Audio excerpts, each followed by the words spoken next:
સુખદેવજી વર્ણન કરે રાજા, પરમાત્મા એક જ છે, ભગવાન એક જ છે, પણ વારે ઘડીએ આ પૃથ્વી ઉપર ભગવાન રૂપ બદલી બદલીને આવે છે.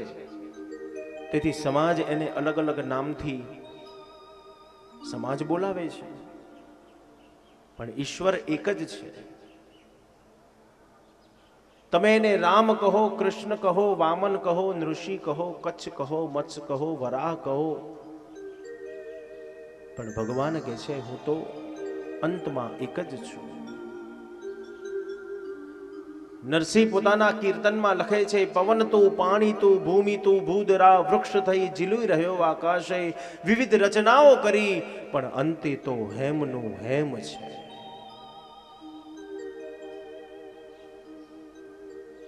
અંતમાં તો એક જ છે.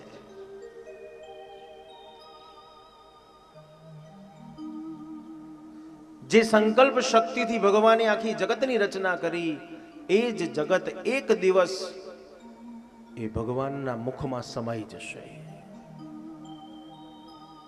દામોદર સ્તોત્રનો પાઠ કરો છો, વટસ્ય પત્રસ્ય પુટેશયાનામ બાલમ મુકુંદમ મનસા સ્મરામિ.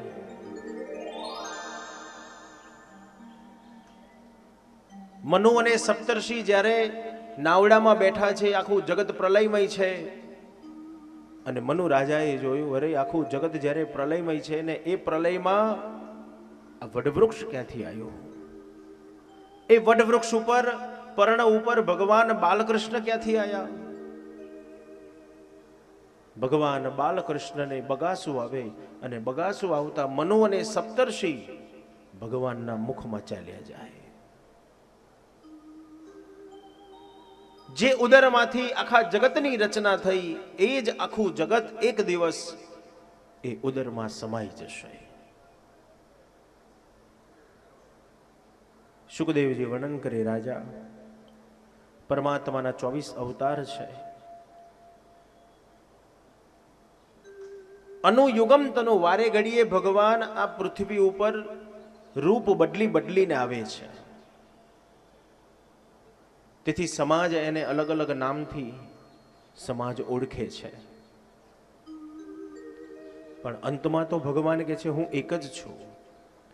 તું મને રામ કહીને બોલાવીશ તો પણ મને આનંદ છે, કૃષ્ણ કહીને બોલાવીશ તો પણ આનંદ છે, વરાહ કહીને બોલાવીશ, વામન કહીને બોલાવીશ, કચ્છ કહીને બોલાવીશ કે મત્સ્ય કહીને બોલાવીશ, પણ ભગવાન કહે છે મને બધાયમાં આનંદ છે.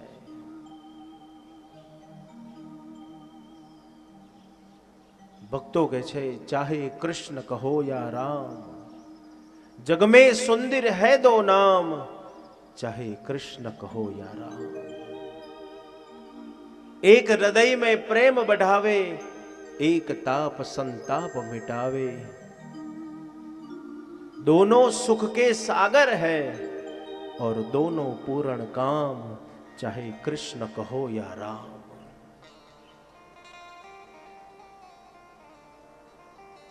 જે નામથી ભગવાનને પોકાર કરો, ભગવાન કહે છે મને પ્રિય છે, એ હું જ છું.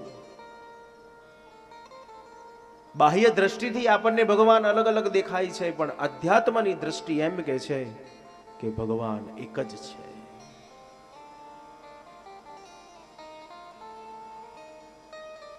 શબ્દો મુક્તિ અને ક્રમાંક મુક્તિ, મુક્તિના બે પ્રકાર બતાવ્યા. એક પહેલાના જમાનાના ગામના લોકલ ફોનને યાદ કરો. આટલી બધી ટેકનોલોજી હતી નહીં. ગામમાં કોઈ એક વ્યક્તિના ઘેર લોકલ ફોન હોય. એ સમયે ટપાલ વ્યવહાર ચાલતો હતો આપણો. બહુ જ ઇમરજન્સી હોય તો જ આપણે ફોન કરતા હતા, નહીં તો ટપાલ વ્યવહાર ચાલતો હતો. હવે એ લોકલ ફોનમાં ગામમાંથી શહેરમાં જો ફોન કરવો હોય તો લાગી જાય તો લાગી જાય, નહીં તો અઠવાડિયા સુધી લાગે નહીં. ધીરે ધીરે જમાનો બદલાયો, ટેકનોલોજી બદલાઈ. લોકલ ફોનમાંથી એસટીડી આવ્યા, આઈએસડી આવ્યા, મોબાઈલ ફોન આવી ગયા. દુનિયાના ગમે તે ખૂણામાં તમે છો, ગમે તે જગ્યાએ તમારે વાત કરવી છે, મોબાઈલનું ખાલી એક બટન દબાવો અને જ્યાં વાત કરવી હોય ત્યાં થઈ જાય છે. આ ડાયરેક્ટ ડાયલિંગ થયું. એ જ રીતે ઈશ્વરને તમે ગમે તે સ્થાનથી પોકાર કરો, ઘરમાં બેઠા બેઠા કરો, મંદિરમાં જઈને કરો, રસ્તામાં ચાલતા ચાલતા કરો, જંગલમાં જઈને કરો કે મધ્ય દરિયે જઈને ભગવાનને પોકાર કરો, પણ ભગવાન કહે છે મારા કાન એટલા વિશાળ છે કે તારો અવાજ મારા કાન સુધી પહોંચી જાય છે.